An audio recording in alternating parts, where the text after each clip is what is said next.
wonderful poets. So our first poet is Holly Jaffe. Holly is a local talent. Holly Jaffe was born in Fredonia, New York. She studied at Fredonia State University. Her poetry is confessional, most always quirky, and holds very little back. She's been published at Red Fez, Unlikely Stories, Cleft Jew, Virgo Gray Press, South Florida Poetry Journal, and Carcinogenic Poetry. She lives in South Florida with her husband and 2 dogs. And with that, I give you Holly Jaffe. Holly? Hello. So I decided today I really didn't want to read poems that I've read to most of you over and over. So there might be one in here. There are a few fairly new poems and then one that you absolutely haven't heard.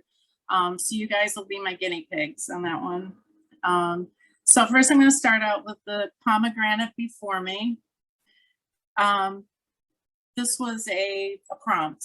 So anyway, the pomegranate before me. Avant-garde fruit. Christmas ball too heavy to hang on the tree. Cinderella's coach in a collector's garage. Child's ball found in late November. Live grenade in the Tel Aviv market. A Bible in a roadside motel like a silent siren. A woman's severed breast in the hands of her surgeon. Jesus' broken heart too heavy in a little girl's hands. Pomegranate halved on a white plate. The ravenous tongue of a vampire. Cocoon of rare red butterflies. If caviar was a fruit. A gypsy's rosary beads. A nun's red dreams. The dimples of a cherub. A manic mind abundant with the fine rare red rubies of brilliance. The sudden smear of crimson upon a young girl's sheets. If the pomegranate was a woman, her name is Isabella or Francesca. She's curvy. She sings habanera from Carmen in the shower. She sleeps till noon. Her favorite breakfast is chocolate cake and a deluge of heavy cream. She licks her fingers. She's the panacea for your bad day, for your foul mood. Every bit of her sweet on your tongue. But know her love for you is fleeting as childhood, and you'll never be able to shake her off. You'll carry her with you like a rock anthem, like folklore, like a mother's lullaby, and no woman will ever compare.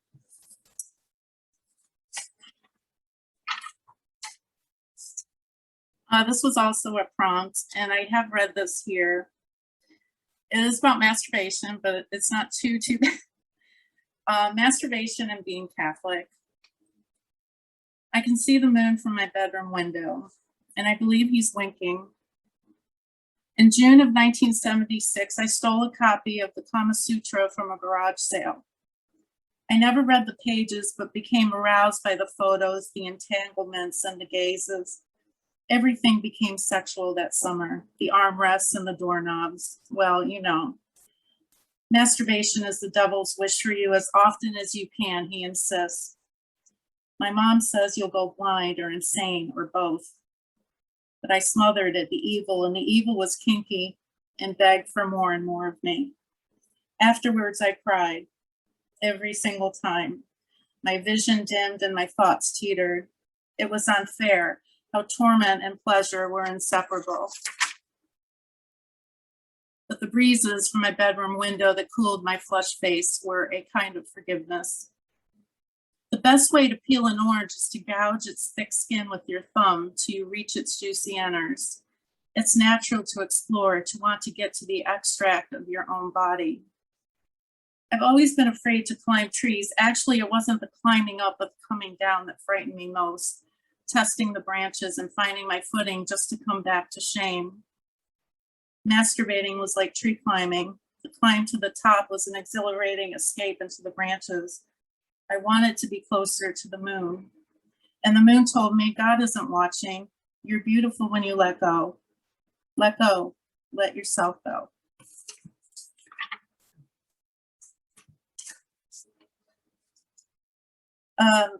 This one I've read before. It was published in South Florida Poetry Journal. The year our father left home. She spends most days in her garden of rocks, weeds, and pinwheels. Presently, she is full-blown mad. A week ago, we hoped it was just a bad day when she left the crust on our sandwiches and let the house cats out into the yard.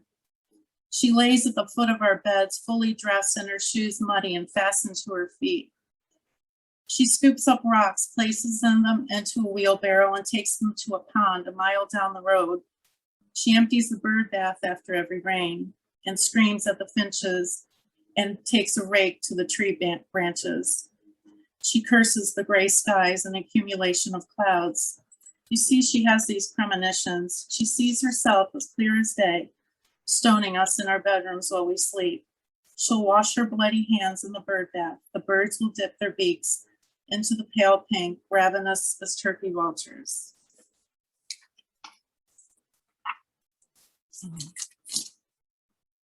Egg brain. My brain is hard-boiled and cracked, and the stench permeates into the walls, the carpet, and beneath my nail beds. Every morning I rise to an unraveling. Each appendage is like a doorstop of fabric filled with steel-shot beads.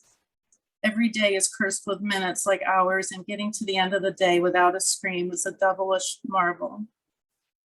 I beg to be the thoughtless crumbs I scrape into the damp oblivion of the garbage disposal, and I have fallen into mad love with the vulnerability of my wrists. The kindest moments are the moments I remain in the driveway in my car listening to Chopin and staring into our big window. My 3 young sons and their daddy are setting the table, and I'm struck by the beauty of their choreographed dinner routines. My oldest folds napkins and positions flatware, while the middle son fills cups and glasses with milk, water, and juice. The youngest runs from the living room into the kitchen and giggles as he slides on the tiled floor into the trash can and screams home run. My husband plates 3 food groups and passes them on to each son. I wish them a different mother, a mom who doesn't wear her sons around her neck like crosses, who needs them more than they need her. I sometimes lift my smallest son from a deep slumber and just hold him. So anyways, I remain in the car for a few more minutes, ice cream melting and Chopin wailing. I continue to stare into the TV screen, which is my home, and I think today will go down without blood.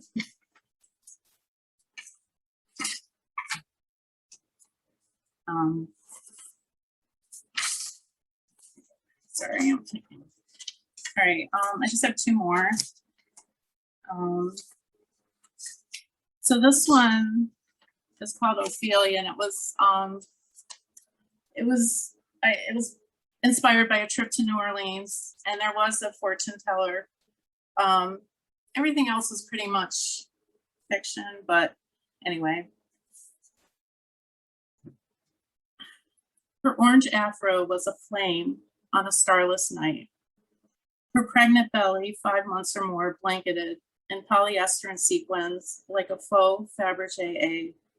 Her eyes were like snake fruit, split wide open.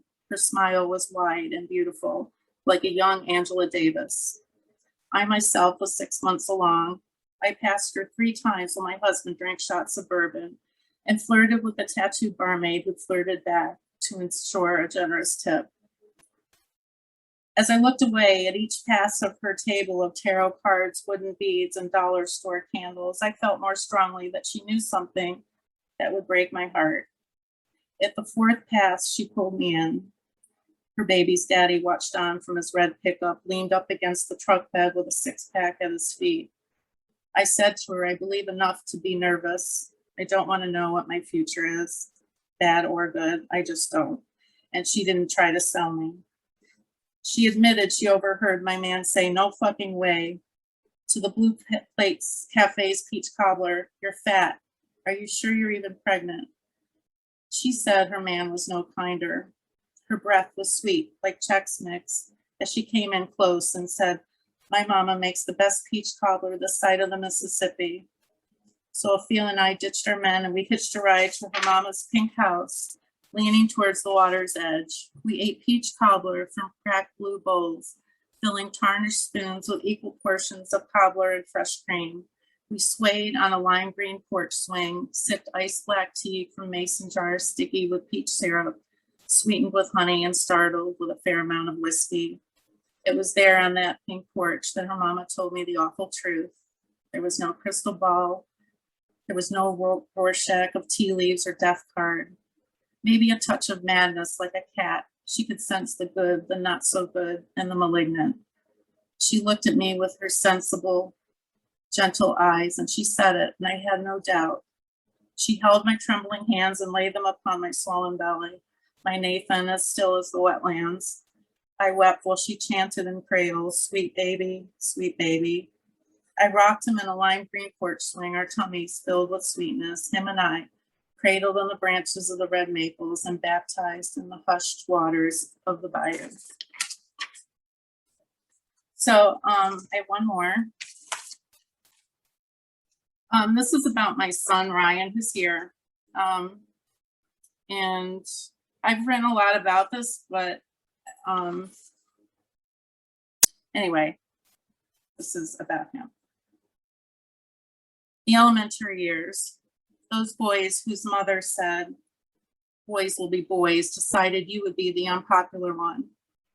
He doesn't fight back, his teacher says, reduced, bruised little arm, gutted. Mom, it wasn't what I said as much as how I said it, I guess. With a giggle like a faggot, the cool ones chanted. Handcuffed to a tree, spat on. Are you gay? Do you touch your little brothers? Gay boy. Hey, gay boy, fight back, bitch. He tells me of these crimes too many years later when a mom's retaliation would make little sense. When the ringmaster is married with his own children, now when I see him the bully, he's as polite as a concierge. Hi, Mrs. Jaffe, may I hold that open for you? How's the family? How's Ryan? His regret, I hope. Middle school, lone blue pill beneath my floor mat. Young men and women coming and going from our home. I buried my head and I chose popularity. High school, no snitching, a code, liar, thief, dealer, no prom, no graduation. Supplies, tinfoil, hollow pens, lighter, small blue pills. He has become the minimalist architect of his own happiness.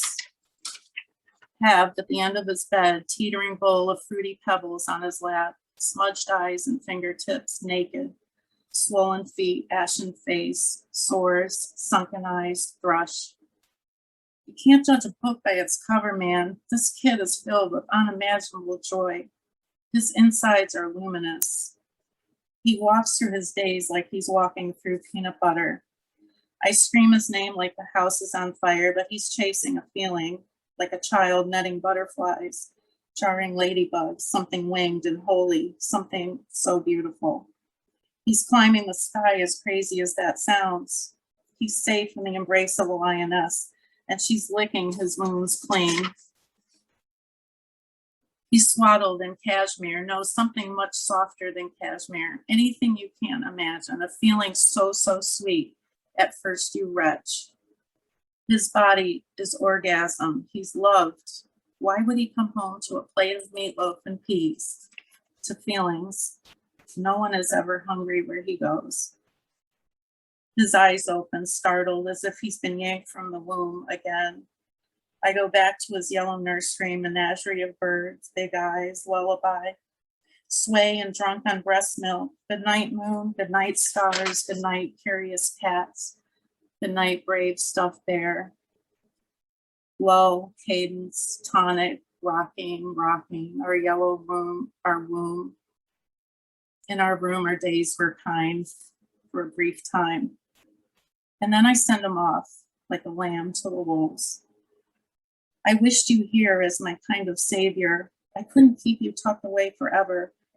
I had to push you out of me. I had to see if you were real. And you and I were blessed, and I'm blessed.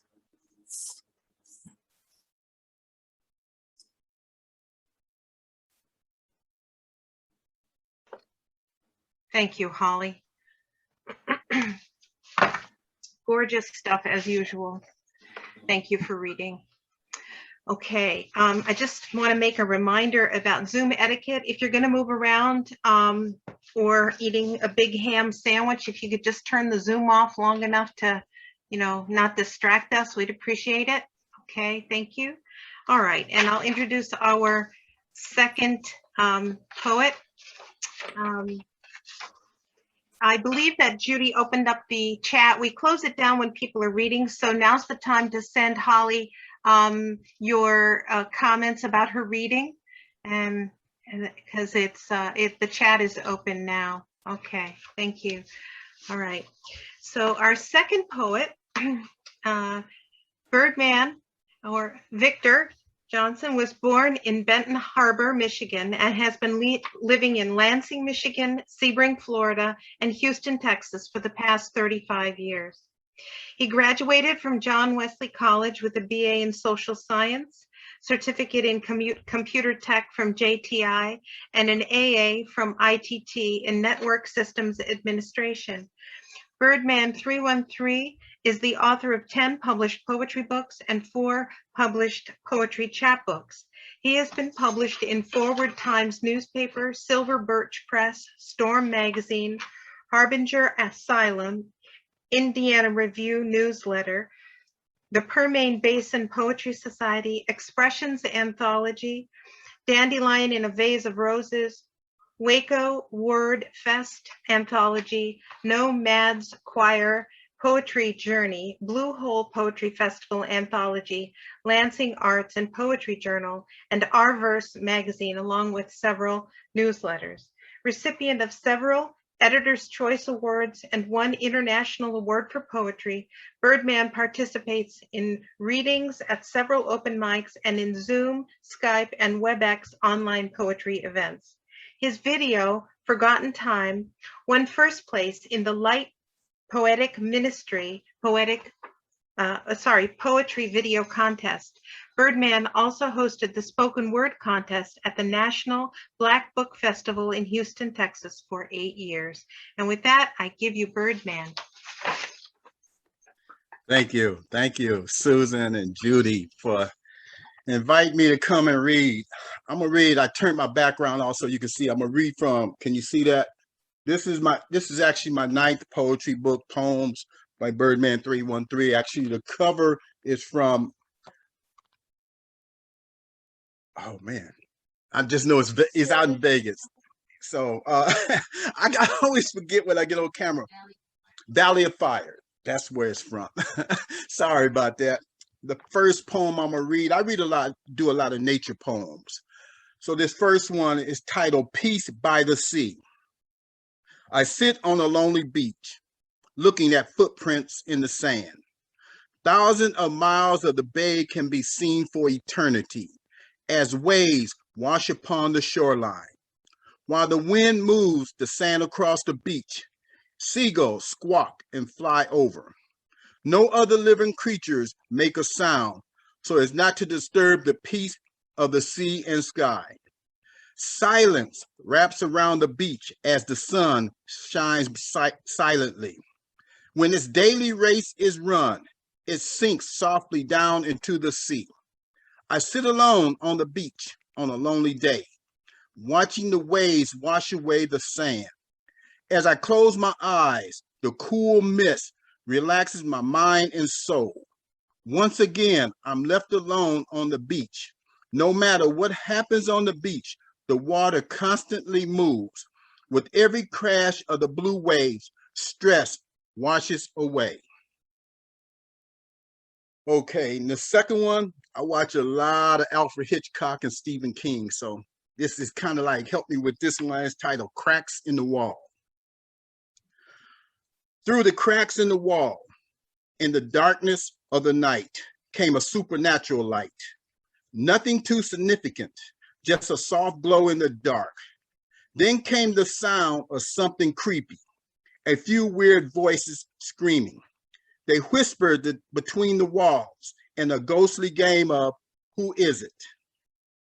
They call your name like they really know you in a night full of echoes and hisses.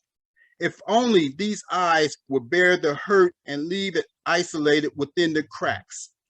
These walls have a strong foundation, but light can always break through the cracks. Hidden drama is within these cracks in the wall.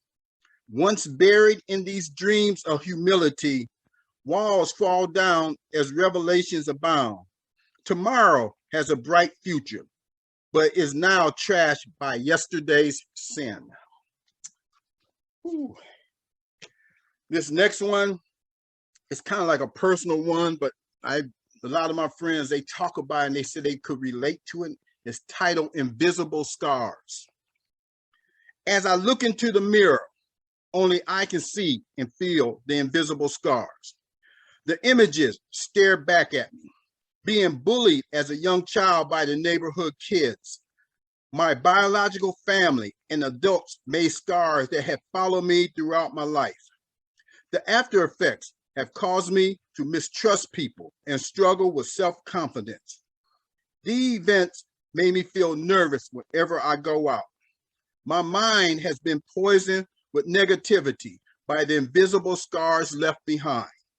Sometimes talking to people brings a brighter light for the future. I know there is a light at the end of the tunnel, but it starts to fade because my mind begins to play tricks on me. In silence, tears sometimes fall after talking to a family and friends. I begin to feel the confidence grow inside.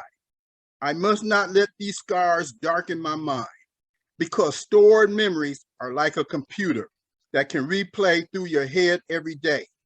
I must allow love to flow through me to heal the invisible scars and make them disappear. I actually have a video of this on my YouTube channel, and it was video in Las Vegas when I did it. Now I'm gonna read from my newly released Poetry in Flight that was released last month. These are short poems here. So, dark dreams. While in the dark, I sit alone, and broken image of a man without a soul, trying to block out past pains. The constant voices are not my own. A forgotten path has somehow resurfaced. I scream out in the dark at the frightening dreams, nightmares, and shadows that only I can see. No one will ever know what images appear, even for a moment. While for some, the dark can be a place to rest, but for others, it is a place to relive the past with dark dreams. My next one, let me get to it. It's titled The Whistling Wind. While the wind whistled past my ears, I closed my eyes to all of my fears. The waves crashed onto the rocks, but I paid no attention to any clocks. Serenity is felt and soothes my mind. It is a day that is often very hard to find. The breeze calms my soul as I consider my life's goal. I sit on this beach while looking out to sea, knowing this is where I want to be. Looking up at the deep blue sky, hearing seagulls make a relaxing cry. I know I should be right here. As the clouds roam by, they seem so near. The soothing of nature on this afternoon is so beautiful, it's not even June. And my next one is titled Deep Inside. There will be a moment in life when you either move forwards or backwards. Sometimes you can feel when a change is coming. Some days you want to live forever, and other days you only want to live once. Scar tissues replaces the beauty. The tears well up when there is no joy. Thinking of life turning into space dust once again. The wind will carry your tears and scatter them everywhere. When I look back on my life, I see pain, mistakes, and heartaches. Now, when I look in the mirror, I see strength, lessons learned, and pride in myself. And this poem here, when I wrote this poem, I love jazz, and I was listening to Paul Hardcastle at the time. He has a song called 1,000 Miles from Nowhere. And as I was writing this, that's the title I used. And it's funny because right after that, 2 hours later, I found out there was a commercial by the name of 1,000 Miles from Nowhere. So here's my version. There are times when my mind is blank, searching for the words that don't want to flow. Poems just don't seem to be released. Rather than borrow from some other source, I just leave it alone because these words are 1,000 miles from nowhere. I wait for the words to begin emerging from within so I can once again be blessed. My hands wait for the words to flow from my mind to the pen, to the paper. These days, time seems so long and lonely, with a few places to go to release the imagination. We all must travel somewhere, somehow, to see family and friends, even if it is 1,000 miles from nowhere. History has all but warned us that a shutdown was coming. Wanting to visit a mysterious little town with an open landscape, while names are spoken in a whispering tone with none spoken out loud. A magical spell seems so relaxing, like riding on a cloud. No one could retrace my steps because leaving this place would be 1,000 miles from nowhere. Placing my footprints where I originally came from in the beginning. Tracing what brought me to this place. Knowing you will not find me. Now it is time to leave this place. This is where walking backwards will give a vision of how things have changed. Please don't look for me. You will find that I am nowhere to be found. I will be 1,000 miles from nowhere. I have time for one more. Okay, and this one here, actually, this one here is going to be in my next book, which it's already done. I just got to get it edited and well, no, it's edited. I just got to put the cover together. And actually, this poem was accepted in Our Verse magazine journal, and it's titled Forest. It was written after we went through the forest up in Muirwood. While walking through a dense forest, we hear the crackling of the twigs and leaves that have fallen on the ground. Along the trail of a perfect forest, a fog appears to be rolling in. Here in the forest, the air is crisp. As the wind is so intimate with the trees, leaves again begin to fall.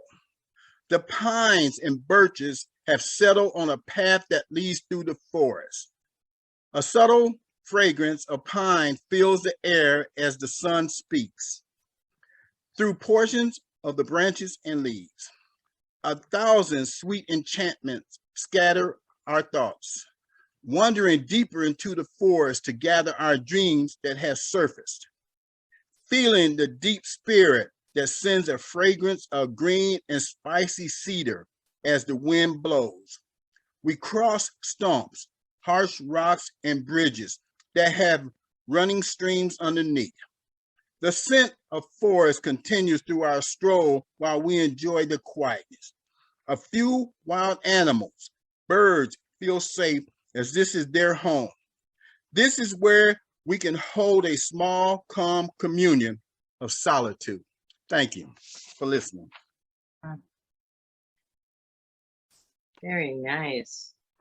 Thank you, Birdman. So if you would, you can put your comments in the chat, please, for Birdman313, and we'd appreciate that. And so we're going to move to our open mic section. And we just asked that our open mic poets read approximately 5 minutes or less.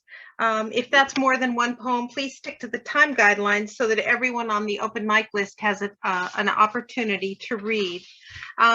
Before we go to the open mic, I just want to just say thank you to both Holly Jaffe and Birdman313 for doing such a wonderful job today as our featured poets. We really appreciate your artistic endeavors. Thank you. All right, so I'm going to read a transitional poem. This is moving into our open mic by Philip Levine. It's called The Simple Truth. I bought $1.50's worth of small red potatoes, took them home, boiled them in their jackets, and ate them for dinner with a little butter and salt. Then I walked through the dried fields on the edge of town. In middle June, the light hung on in the dark furrows at my feet, and in the mountain oaks overhead, the birds were gathering for the night, the jays and mockers squawking back and forth, the finches still darting into the dusty light. The woman who sold me the potatoes was from Poland. She was someone out of my childhood in a pink spangled sweater and sunglasses, praising the perfection of all her fruits and vegetables at the roadside stand and urging me to taste even the pale, raw, sweet corn trucked all the way, she swore, from New Jersey. Eat, eat, she said. Even if you don't, I'll say you did. Some things you know all your life. They are so simple and true. They must be said without elegance, meter, and rhyme. They must be laid on the table beside the salt shaker, the glass of water, the absence of light gathering in the shadows of picture frames. They must be naked and alone. They must stand for themselves. My friend Henri and I arrived at this together in 1965 before I went away, before he began to kill himself, and the two of us to betray our love. Can you taste what I'm saying? It is onions or potatoes, a pinch of simple salt, the wealth of melting butter. It is obvious. It stays in the back of your throat like truth you never uttered because the time was always wrong. It stays there for the rest of your life, unspoken, made of that dirt we call earth, the metal we call salt, in a form we have no words for, and you live on it. Philip Levine, The Simple Truth. And with that, what I'm going to do is I'm going to announce I'll announce the readers three at a time. So our first reader is going to be Jamie White, then Chris Thurston, then John Nokovich. So Jamie.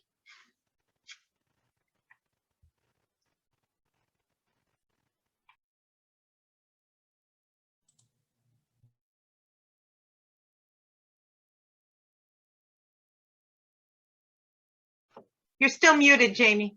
There you go. Thank you very much. I love listening to the featured readers.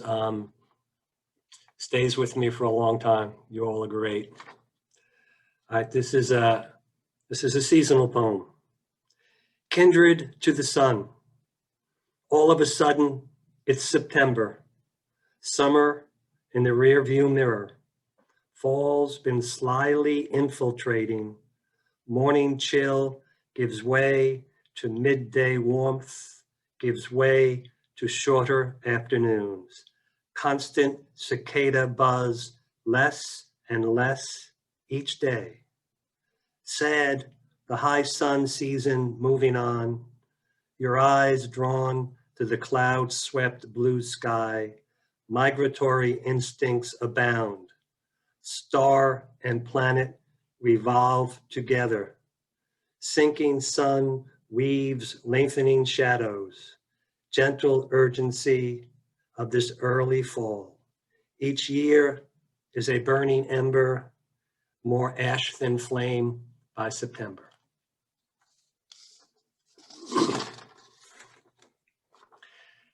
And this is at least as much a rant as a poem, but what the heck, you're stuck listening. They say you don't need a laugh track these days.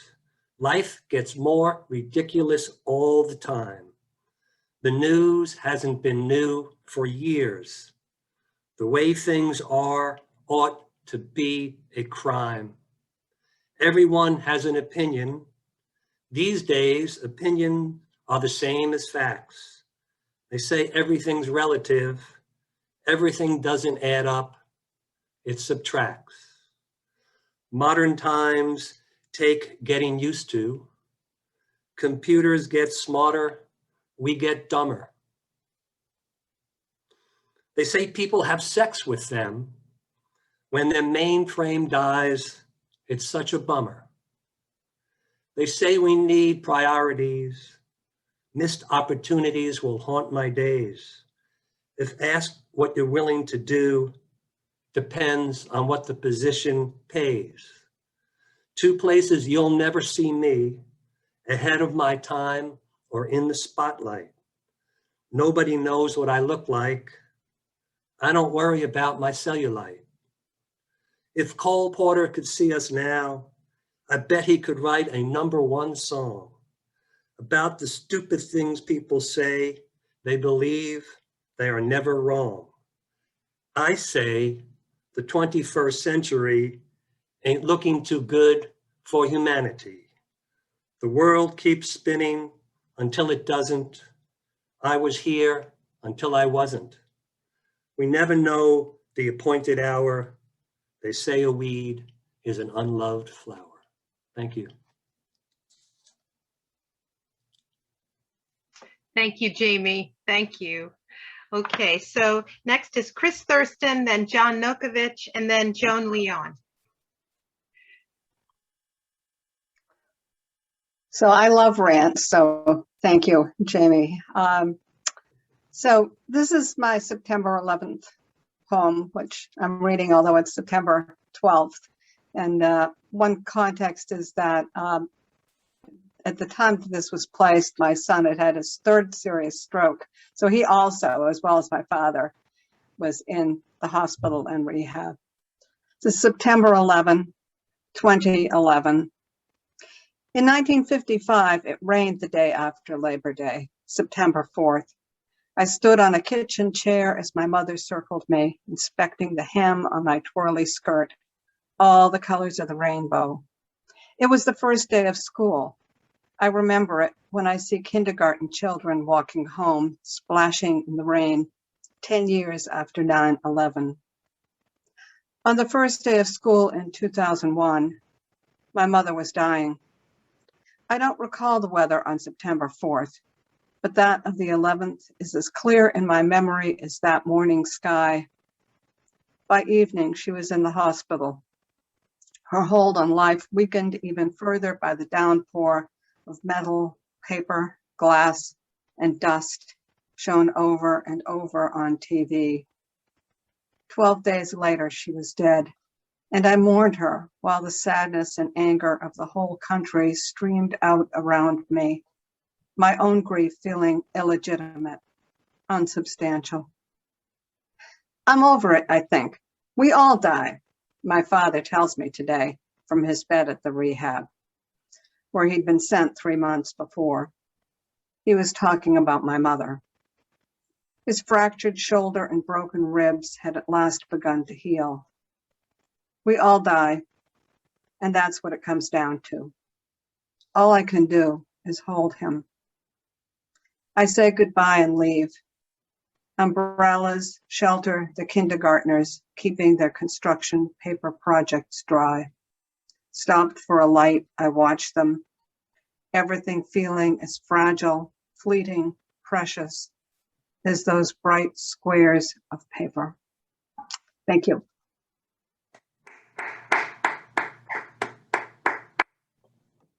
Thank you, Chris. Thank you very much. Next is John Nokovich, John, and then Joan Leon, and then Lenny.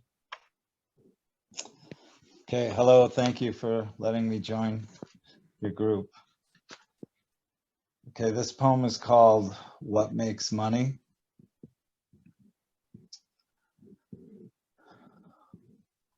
What doesn't make money is the fresh scent of a Wisconsin morning. What doesn't make money is the sing-song chirp of the orange-bellied nuthatch, nor does the sweetly written words to a beloved. The treasure of finding a comfortable pair of shoes that fit doesn't make you money.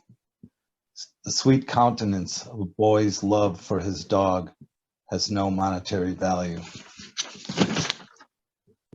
What does make money? Poison batteries dumped into a landfill to make room for more poison batteries. Toxic smoke sticks that are drawn into the lungs to make a thick brown substance of the alveoli. Fermented grapes and hops so bitter that they must be mixed with other chemicals to become palatable. Sex in all its variations makes bank. Pure white powder so dangerous it has to be measured not to kill. Bullets, rockets, warships, nuclear bombs all make money. Lucre like gravity weighs us down, keeping us tethered to the ground. Sifted like gold dust, the soul that I'm looking to find, hoping my spirit drops through the tiny holes, leaving the power of mammon behind. Thank you.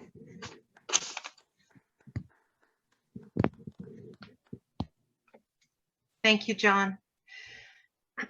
Next is Joan Leon, then Lenny, and then Deborah DiNicola. Joan? Do you mean me, Susanna? Okay. It's Joan Leota, but the two T's could have looked like an N when you look at them. So you'd be glad I'm not with my maiden name. That was lots of syllables. So I'm going to read something a little lighter. I thought I would, at first I had picked out something that Highland Park Poetry just did about dance shoes, but after hearing about something else, I decided I would go with food, since that's one of the things I'm known for as a person and a poet, and really even my murder mysteries have to do with food. So here it is.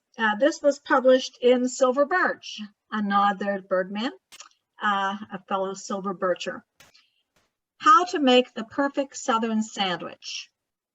At our weekly lunches, my Georgia-born neighbor, Faye, introduced little Pennsylvania me to her perfect sandwich. A bread spread with a mix of cheddar, roasted red peppers, pimento, and Southern charm. I begged for the secret to the orange-red spread I had never tried before eating it with Faye. What she told me was called pimento cheese. At last, one afternoon, she invited me into her kitchen to demonstrate how, when blended with Duke's mayo, canned pimento punctuates shredded white cheddar with a vinegary spike. Duke's blends it all, Faye whispered. Duke's is the secret, the kiss of the South. We mashed the ingredients together with a fork. Then she smothered white bread slices with a knife full of gold, deftly trimmed off crusts, and with one swift stroke divided the sandwich into triangles, one each. So, Northern girl, what do you think? She asked. I replied, I think I'm buying a jar of Duke's. These sandwiches are perfection. If I have time, I do have another. It's very short also. Yes, go ahead, Joan. Okay, it's short. This is the one from Highland Park Poetry. Shoes from 2 dance classes. Clack, clack, clickety. Tap shoes beat out a soft tattoo along the stone floor of Grandma's porch and our kitchen linoleum. I tried to love the soft satin pink ballet slippers from my other class, but they were so aloof. Never speaking, always tisk-tisking me to tighten them so we could glide silently whenever. Sigh, I'm a click-clack, tap-tap kind of girl. I gave away those ballet slippers, very lightly worn, but kept the tap shoes until only my hands could fit in them, and clack-clack them on the floor. Yeah. Thank you. Thank you, Joan Leota. Did I say it right this time? Yes, thanks, My Susanna. apologies. I'm No sorry. problem. It's my husband's name. Yeah. Okay. So next is Lenny, then Deborah DiNicola, and then finally Michael O'Mara. Okay. So next is Lenny. Okay, thank you, Susanna. Birdman and Holly, your poems were great. I loved listening to them. I had just finished reading not too long ago A New and Collected by Thomas Lux. And what I did was I took one of the titles of his poems called The Neighborhood of Make-Believe.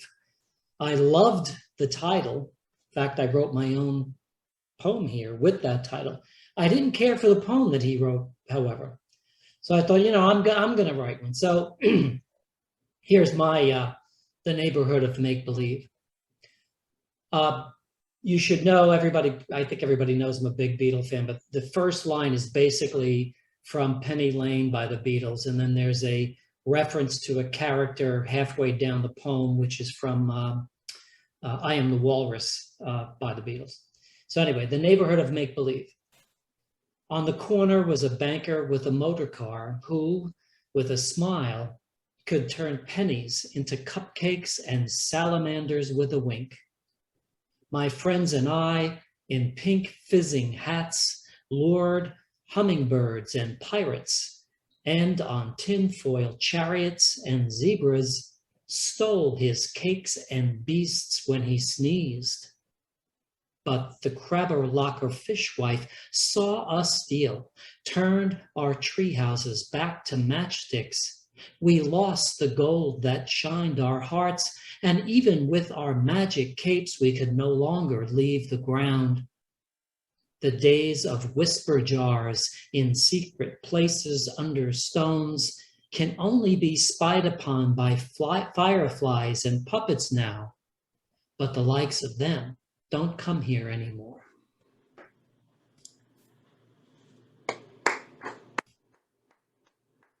Thanks, Lenny. And next is Deborah DiNicola. Deborah? Yes, I'm going to read a poem, one of several about my mother's dementia. This is called After the Stroke. Often she speaks of a mysterious they. When are they coming? Where are they? Do they all do that, wear that, eat that?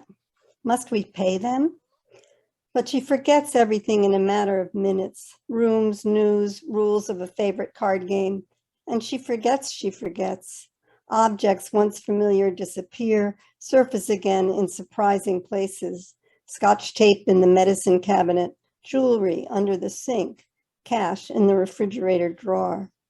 Still, she wants to help me in the kitchen, sets the table with folded wax paper and sheets of foil for napkins. And she sneaks chocolate pudding for breakfast, watches cartoons or the Spanish soaps. Her eyes grow small and dim in a thinning face.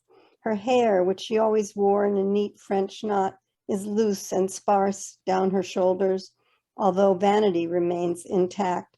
She applies mascara to her eyebrows, powders wrinkles flat, blushes her nose, loops a scarf through a buttonhole, clutches an evening bag to her bathrobe. Old friends no longer call. Her daughters have her sister's names. Each night she strings different words in a chain and repeats them 150 times. Sometimes there's a question she means to ask, but she can't find the sentence, sputters sparks instead. She wants to go home when she is home, and when angry with me, my mother hisses, "I hope you live this long."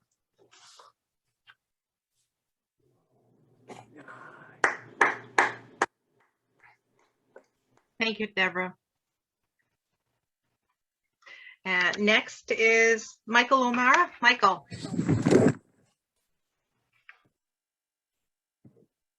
That boy, 2020, who'd have thunk it? Once upon a time, there was an angry God who slaughtered all the firstborn of Egypt, sulfur stomped Sodom and Gomorrah, hissed with the angels a unicorn killing flood. When I sang, "Make me a channel of your peace," I never meant your rest in peace. I sleep atop a pile of your corpses. Press on. Once upon a time, a research assistant sketched out a hypothesis. One day, boogeymen will jump species like commuters changing trains, and the world slept on it and dreamed it into being, because isn't that really what we do every night? Mash a meat loaf of all our dream nightmares into one world dream nightmare. Didn't Jung say that? Maybe not. Any more than we dream lollipops and rainbows and wake to our teeth aching of sweets.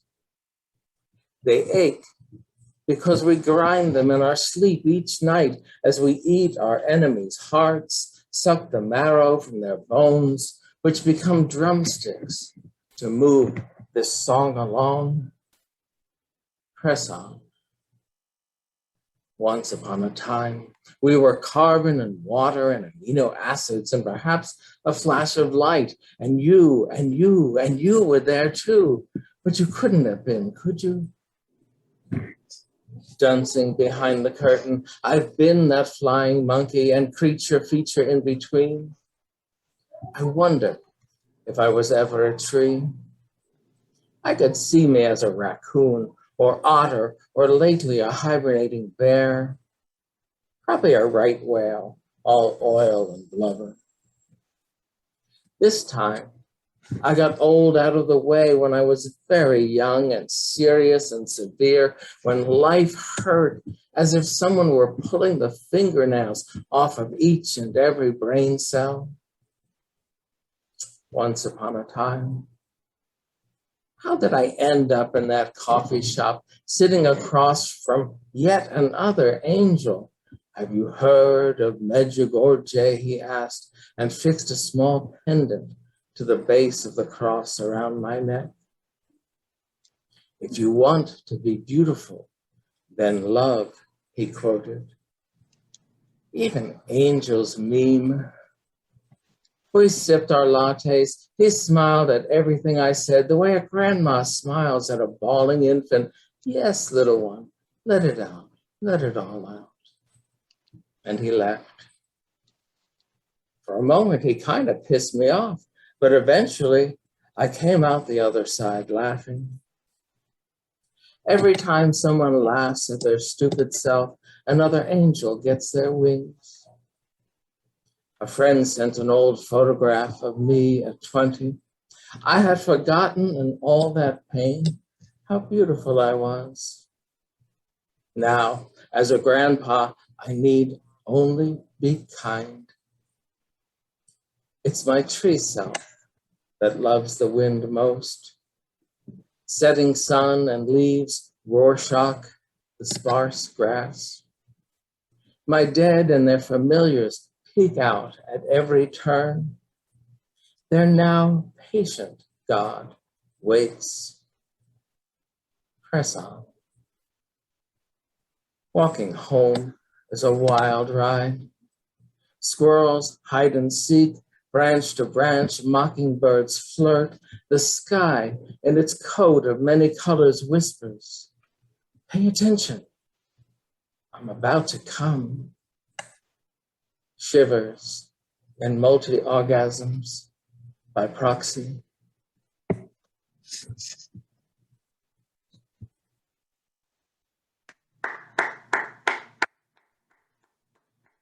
Thank you, Michael.